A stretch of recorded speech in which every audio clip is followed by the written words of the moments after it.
Jésus était mort, crucifié, ressuscité, élevé à la droite de Dieu, comme dit les évangiles. L'homme soyez tous salués dans le puissant nom de notre Seigneur Jésus. C'est comme je le dis toujours, c'est le nom qui a été donné au-dessus de tout nom. Alors aucun homme sur la terre ne peut être sauvé s'il ne croit en Jésus. Alors bien aimé, je m'adresse ici à ceux qui ont déjà pris leur baptême. Je m'adresse à ceux qui viennent dans cette chaîne pour comprendre qui est Dieu, qui est Jésus. Je m'adresse à des personnes qui ne sont pas intelligentes, mais qui ont la révélation du Saint-Esprit. Beaucoup de religions se réclament d'être, oh non, ce livre s'adresse aux intelligents. Je ne sais pas ce qu'on appelle intelligent. Devant Dieu, est-ce qu'un homme peut se prononcer et dire qu'il est intelligent? Quel homme sur la terre est plus intelligent que Dieu? Quel homme sur la terre peut se dire plus sage que Dieu? Salomon était l'homme le plus sage de la terre, mais il était pécheur. Salomon était considéré, et il est toujours considéré aujourd'hui comme l'homme le plus sage de la terre, mais il était pécheur. Il a dévié, il est allé adorer d'autres dieux, il a épousé des femmes de d'autres tribus, d'autres coutumes et de d'autres cieux qui adoraient un autre Dieu. Et nous connaissons le résultat qui s'est passé après. Salomon a péché contre Dieu. L'homme est pécheur. Quel qu'en soit ce qu'il pense avoir comme intelligence, il est pécheur. Tout homme est pécheur. Tous ceux qui se réclament des religions, là il faut accomplir certains rites, où il faut faire certaines choses pour plaire à Dieu. Ceux-là, Dieu ne les connaît pas. Ce n'est pas un homme qui établit une religion avec Dieu. Ce n'est pas un homme qui établit un lien avec Dieu.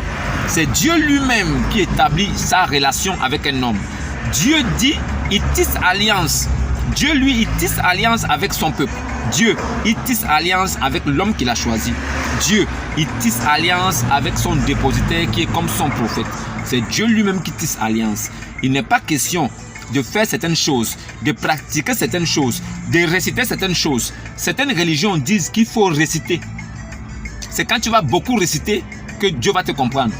Mais Jésus dit quoi? Ne faites pas comme des hypocrites qui pensent qu'en récitant des vaines paroles et en les répétant à chaque fois, ils seront exaucés.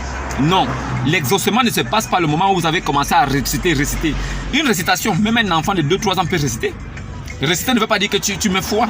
La foi là vient de ce qu'on a entendu. Ce qu'on a entendu qui vient de Dieu. Et ça concerne l'esprit et la vérité. La croyance n'est pas physique. On n'a pas besoin de montrer ça aux gens. Ne nous faites pas croire que la loi peut sauver quelqu'un. Ne nous faites pas croire qu'en marchant d'une certaine façon ou en faisant certaines choses, vous pourriez être sauvé à cause de ça. Ne nous faites pas croire qu'il y a un homme qui peut se vanter en disant « Moi, j'ai marché dans la droiture de l'Éternel. Je suis pur et je mérite d'aller au paradis sans la grâce. » Il n'y a pas un homme qui peut le dire. Quel qu'en soit ton bord religieux, il n'y a pas un homme, un seul, qui peut se lever et dire « Moi, j'ai respecté les préceptes de l'Éternel, j'ai marché comme Dieu m'a voulu, j'ai respecté les préceptes, me voici maintenant, je suis sauvé. » Il n'y a pas un seul. S'il y a un, il n'a qu'à venir ici me dire que c'est moi. Qu'il lève son doigt, je le vois, et qu'il présente sa photo pour que je puisse l'adorer aussi lui-même. Jésus est adoré parce qu'il était Dieu. Dieu dans un corps d'homme. Il n'a jamais péché. Quel est cet homme qui peut vivre sur la terre pur, sans péché? Et il est saint, saint, saint. Quel est cet homme qui peut vivre sans péché sur la terre? Est-ce qu'il y a un autre qui peut se proclamer de sainteté? Peut-on parler d'un autre homme saint sur la terre? Y a-t-il quelqu'un sur la terre qu'on peut dire qu'il est saint, qui n'a jamais péché, à part Jésus-Christ? Même les grands savants de cette religion-là disent que oui, ils sont tous des prophètes, mais le seul qui n'a pas péché parmi eux, parmi tous ces prophètes-là, c'est Jésus. Jésus, Yassou, Yeshua. Il n'y a que Yeshua qui n'a jamais péché. Tous les autres prophètes ont péché parce qu'ils étaient remplis d'esprit d'homme.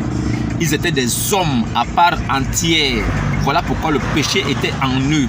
Alors, Jésus, qui est le Christ, l'Esprit éternel, il quitte sa dimension d'éternité, de tout feu, tout flamme, de lumière, là où aucun homme n'a accès.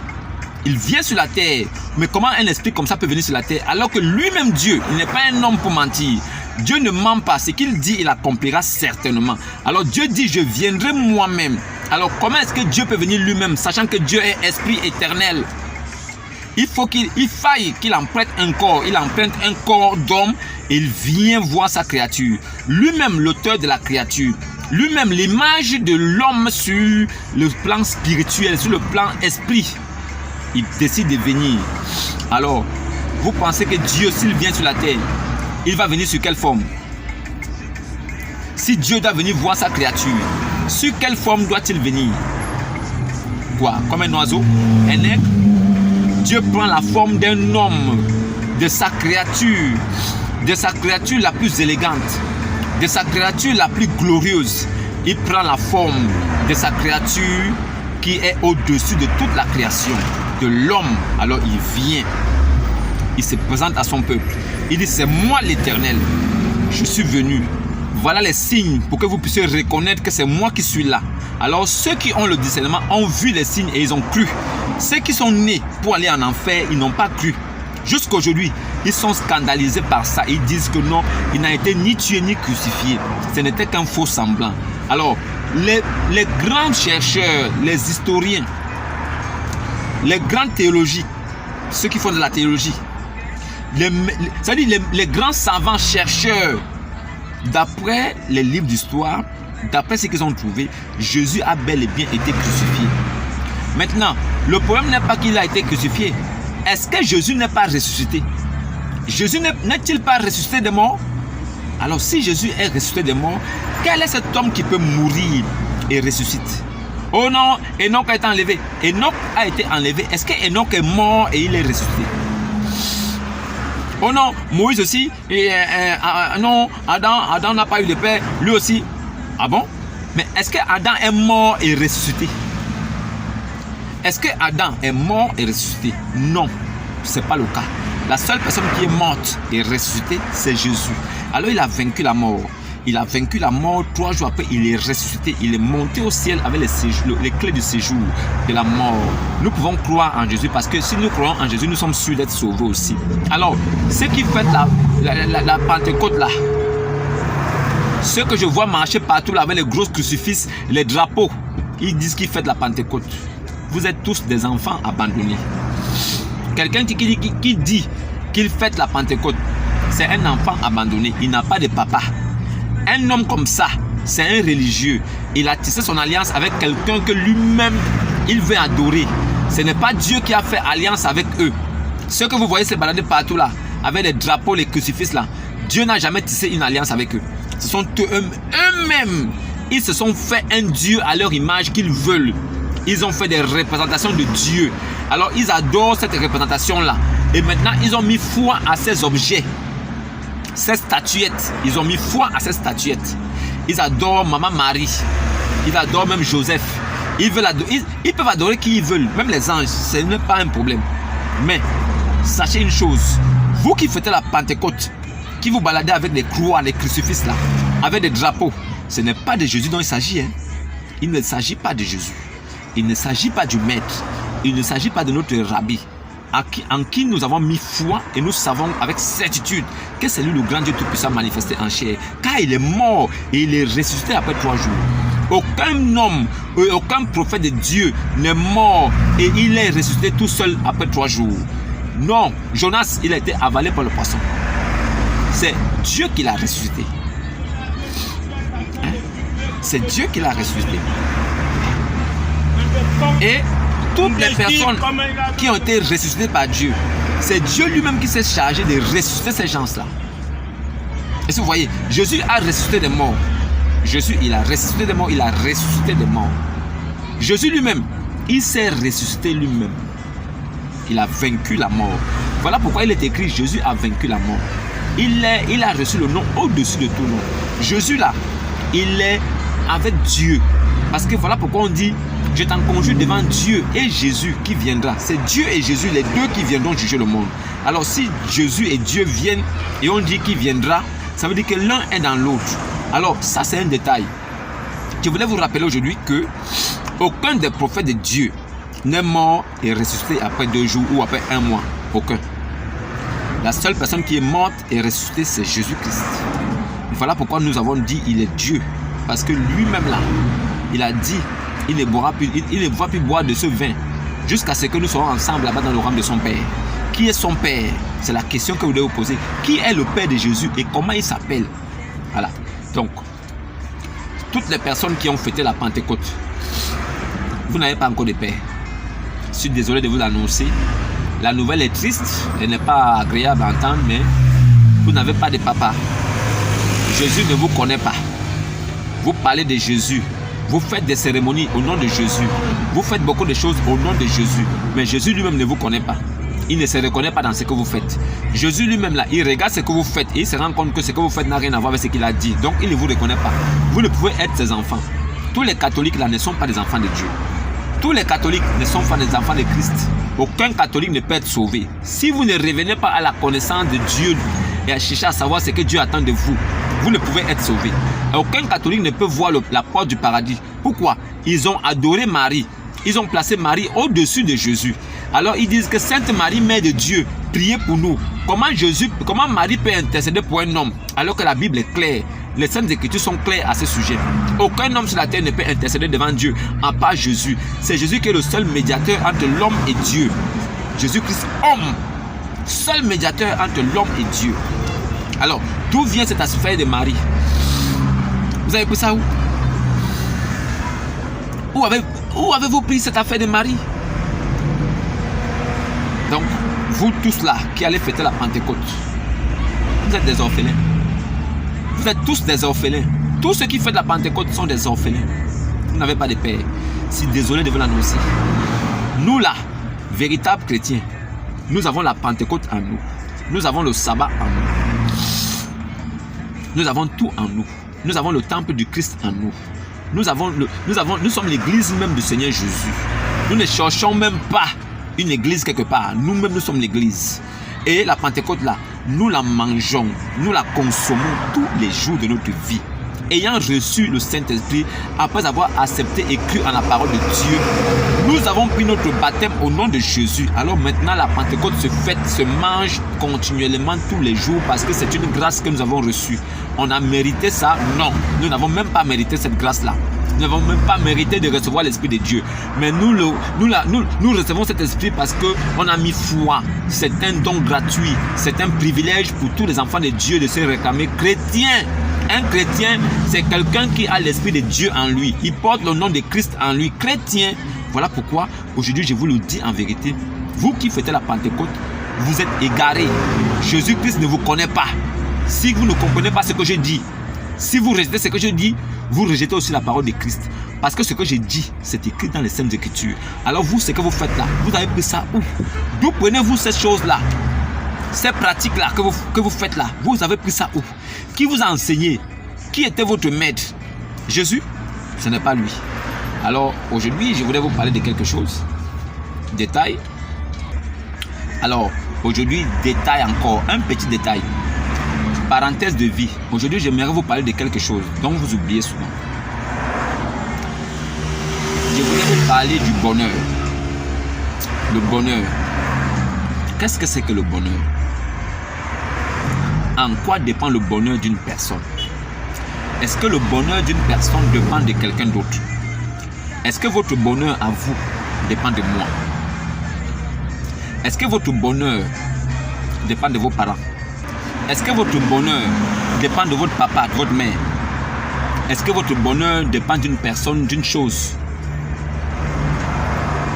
Est-ce que votre bonheur dépend de quelque chose que ce soit? Le bonheur d'une personne ne dépend pas de tout ça. Le bonheur là, c'est votre état d'esprit. La manière dont vous appréhendez les choses. Voilà pourquoi je dis la base d'un chrétien, d'un vrai homme, un vrai fils de Dieu, est de connaître d'abord Dieu au préalable. Si vous connaissez Dieu au préalable, vous saurez comment vous comporter face aux situations de la terre.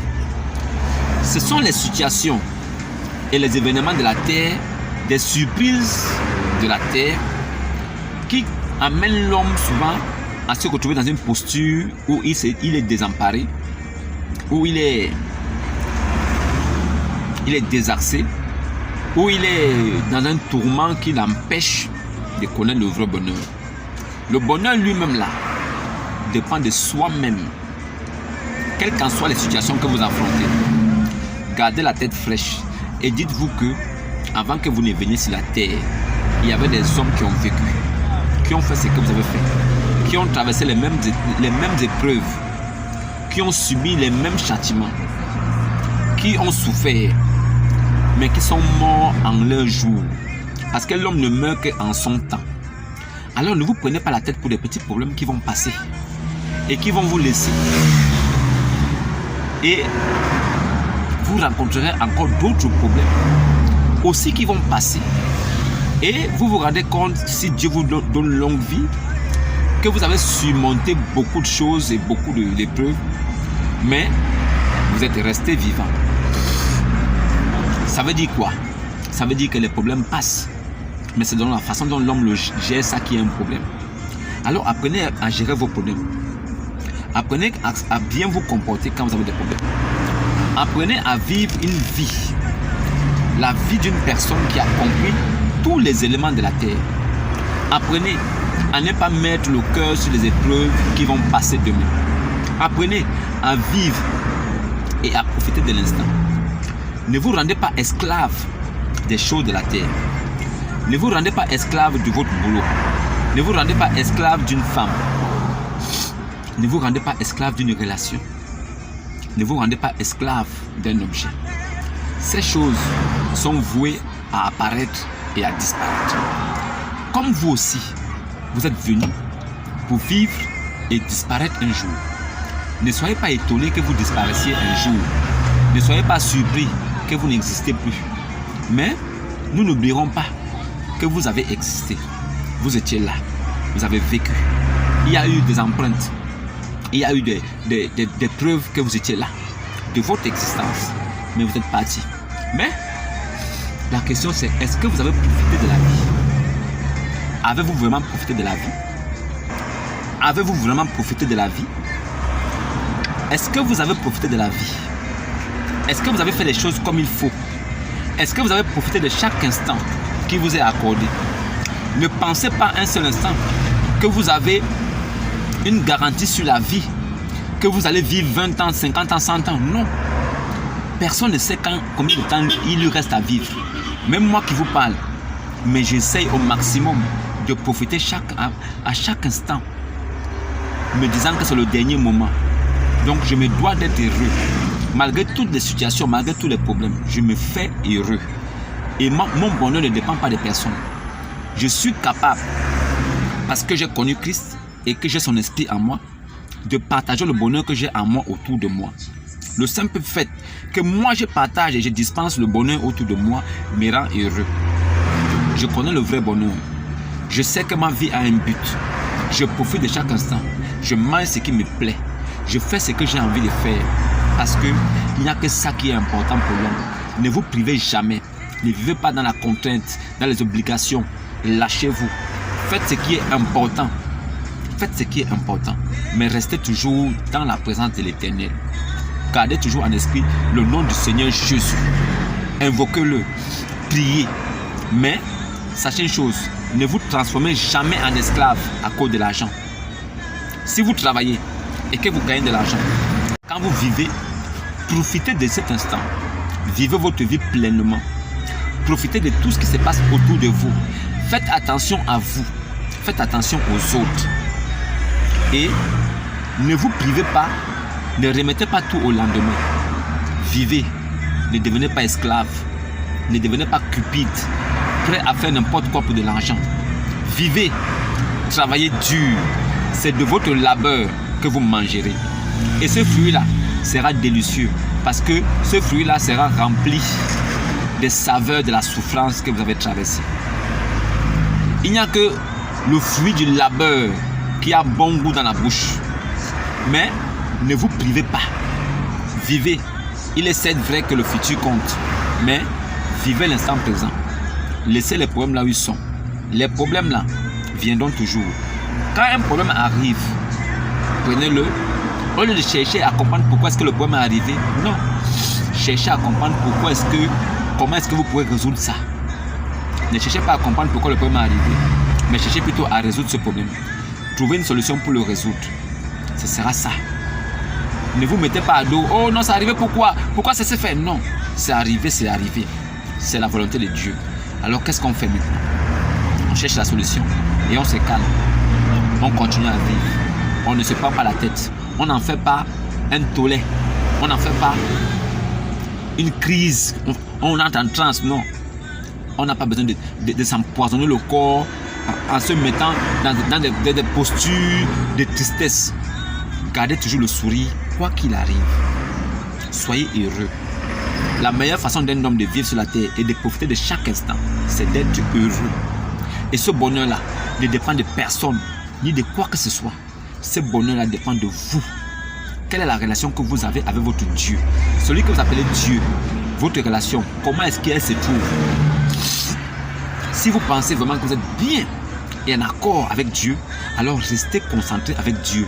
Et vous aurez la révélation qui vous permettra de vivre heureux, de vivre dans le bonheur. C'est la seule chose qu'un homme peut avoir sur la terre, un bonheur personnel, le ressenti intérieur de ce bonheur-là. Il n'y a rien d'autre. Tout est vanité, poussière, tout disparaît un jour. Voilà pourquoi ne mettez pas votre confiance dans toutes ces choses, dans les hommes, parce qu'ils vont disparaître un jour, ils ne seront plus là. Mais faites confiance en l'Éternel, lui qui a créé toutes choses et qui a donné toutes choses. Tout ce qui se passe sur la terre est la volonté de Dieu.